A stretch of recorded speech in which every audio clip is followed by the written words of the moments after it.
The screen and television often bring you stories of high adventure, fast-moving action, and powerful drama. Right now, I'd like to bring you a different kind of story. In its own way, it's just as dramatic as anything a writer could dream up. What's more, it's important to us all, because it has to do with a new power source that will influence the future plans of our electric utility companies. This power source is the atom.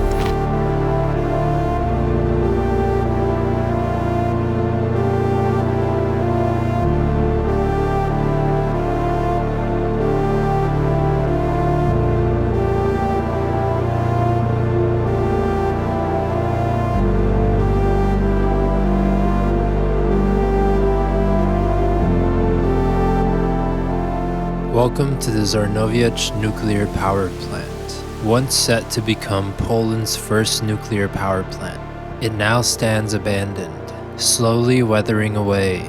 Today, I will dive into the history of this ambitious project, the challenges it faced, its abandonment, and the future of nuclear power in Poland. In the 1970s, Poland was on the brink of an energy revolution. The Żarnowiec Nuclear Power Plant, approved in 1972 by the Polish Planning Commission, was intended to be the first of its kind in the country. Extensive research led to the selection of a site near Lake Żarnowiec, about 25 miles northwest of Gdansk. The site chosen for the plant was carefully selected after years of hydrological, seismological, and demographic studies. The location was seen as ideal, close to the Baltic Sea, and offering a nearby water source for reactor cooling. The plant's design would span over 1,000 acres, incorporating 4 VVER 440 pressurized water reactors of Soviet design. Each reactor would produce 440 megawatts of electricity, contributing a combined output of 1,600 megawatts, which was critical for Poland's growing energy needs at the time. At the time, Poland was part of the Soviet-influenced Eastern Bloc, and its ties to the Soviet Union influenced the choice of technology and suppliers. The reactor designs were to be Soviet, but some of the construction and manufacturing would be undertaken by Polish companies. The 1970s and early 1980s were a period of heavy industrialization in Poland, but it was also a time of significant political and social tension. The country was governed by a communist regime under the control of the Polish United Workers' Party, and economic hardships were deepening. Protests and strikes, particularly from the labor movement known as Solidarity, were gaining momentum, further complicating the political landscape. Yet, despite the internal struggles, the Polish government pressed ahead with the Żarnowiec project, seeing it as a way to modernize its energy infrastructure and lessen its dependence on coal. In 1982, official construction began. The timeline was ambitious, with the first reactor expected to be operational by 1989, and the second by 1990.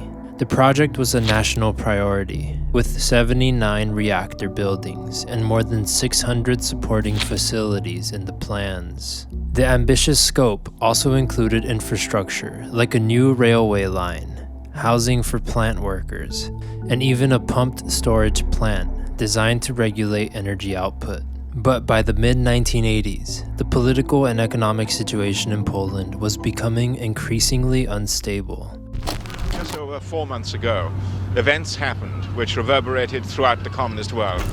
The trouble began here in Gdansk on the 11th of December, when the Central Committee in Warsaw told people here that food prices were going to go up 30%. And this 30% increase came at a time when wages had been frozen for 12 months. And of course, it was only just a few weeks before Christmas. So on the Monday morning, the 36,000 dock workers who work here and along the coast all went to the docks, 6 o'clock in the morning, and decided to have a strike. Well, it was calculated here in Gdansk by the people that between 40 and 50 were killed in that action, or just after it. I obywatele, wielki jest ciężar odpowiedzialności, jaka spada na mnie w tym dramatycznym momencie polskiej historii. chodzi o przyszłość Polski. Rada Państwa w zgodzie z postanowieniami Konstytucji wprowadziła dziś o północy stan wojenny na obszarze całego kraju. Martial law had been imposed in 1981 to suppress growing civil unrest, further stalling public discussions and decision-making. The plant's future, already uncertain, was about to be thrown into greater disarray. It's now clear that the Soviet Union has suffered one of the worst disasters in the history of nuclear power. Massive quantities of radiation have apparently been released in an accident at the Chernobyl power station in the Ukraine. Many thousands of people live in the vicinity. Moscow admits there have been casualties, and signs are that a big relief operation is underway. The course of the Żarnowiec Nuclear Power Plant took a dramatic turn on April 26, 1986, when the Chernobyl nuclear disaster shook the world. Located in neighboring Ukraine, just across Poland's eastern border, the catastrophic explosion at the Chernobyl nuclear power plant was the worst nuclear disaster in history, sending radioactive fallout across Europe. In Poland, the consequences of Chernobyl would have a profound impact, particularly on public opinion surrounding the future of nuclear energy, including the fate of the Żarnowiec Nuclear Power Plant. At the time of the disaster, the Żarnowiec plant was still under construction, with plans progressing towards the completion of its first reactor. However, Chernobyl's shocking images of contamination, evacuations, and radiation-related illnesses fueled widespread fear and anxiety. In Poland, these fears were amplified by the government's initial silence on the event, a reflection of its close ties to the Soviet Union. This lack of transparency only deepened public mistrust, which quickly extended to domestic nuclear projects like Żarnowiec. In the aftermath of Chernobyl, Poland saw a surge in anti-nuclear sentiment. Environmental organizations, some of which had been quietly concerned about the construction of Żarnowiec, became much more vocal. Protests erupted across the country, with particular intensity in the Gdansk region, near the plant's site. These movements were supported by a growing public discourse on the risks of nuclear energy, which was often intertwined with concerns about environmental destruction and public safety. At the heart of the opposition was a simple but powerful idea. Żarnowiec could be Poland's Chernobyl. Although Żarnowiec's reactors were of a different design, the VVER 440 model, rumors quickly spread that the plant would use the same unsafe technology as Chernobyl. These fears were compounded by concerns over seismic activity and the possibility of radioactive contamination of Lake Żarnowiec, which was crucial for cooling the reactors. Many opponents claimed that any failure in the plant's cooling system could lead to catastrophic environmental damage, even flooding, and contamination of the surrounding area.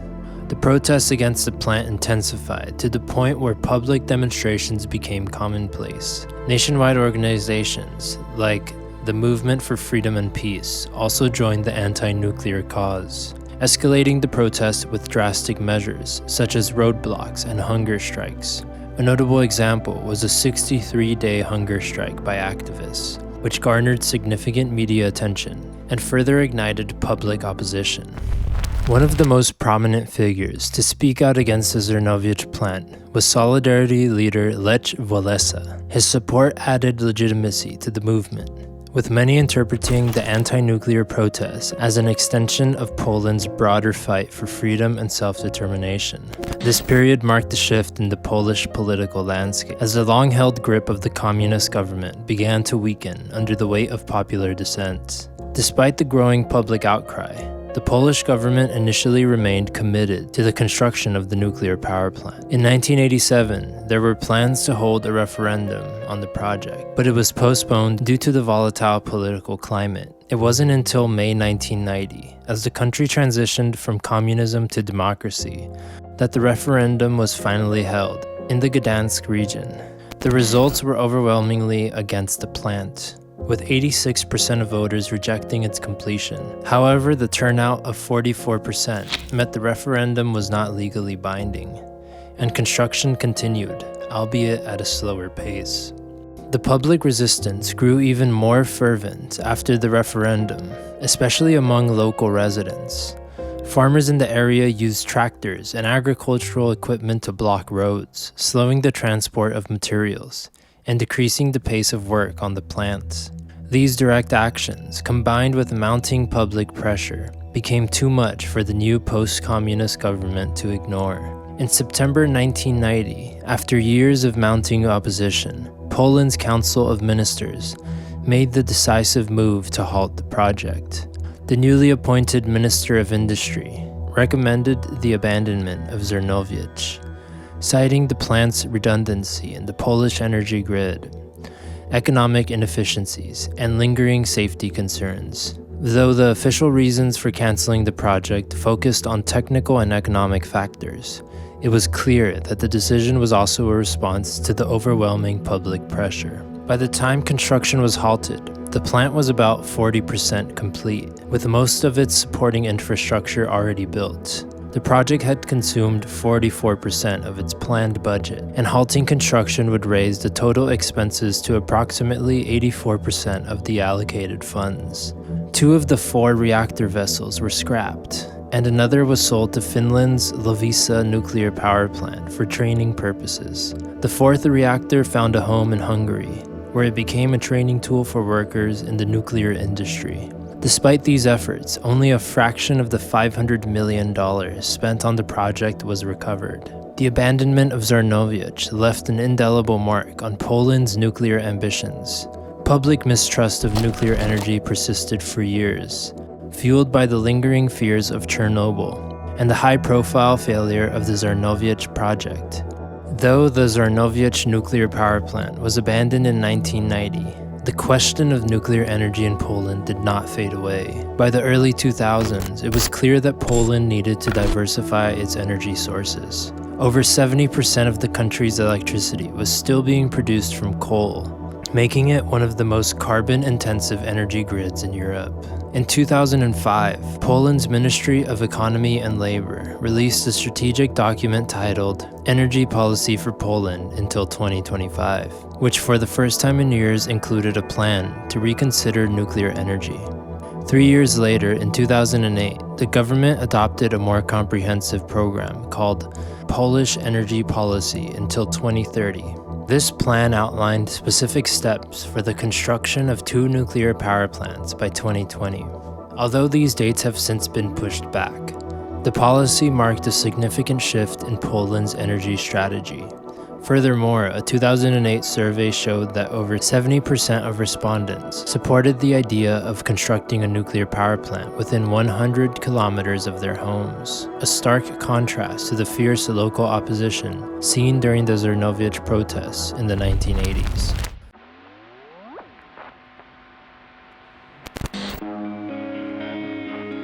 The Żarnowiec nuclear power plant was envisioned as a beacon of progress.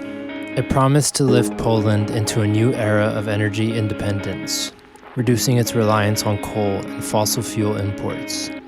Yet the dream of the Żarnowiec plant was struck down by a perfect storm of political upheaval, public fear, and the shadow of the Chernobyl disaster.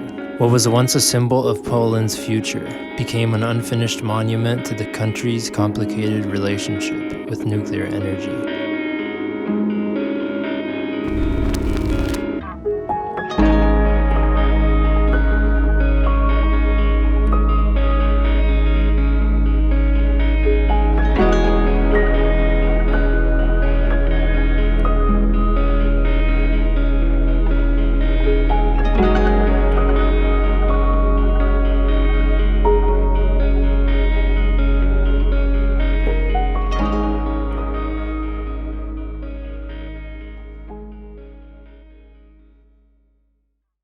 If you guys enjoyed the video, leave a like, subscribe, comment. Got a lot more videos coming here in Poland for the next couple months. So stay tuned and see you guys next time.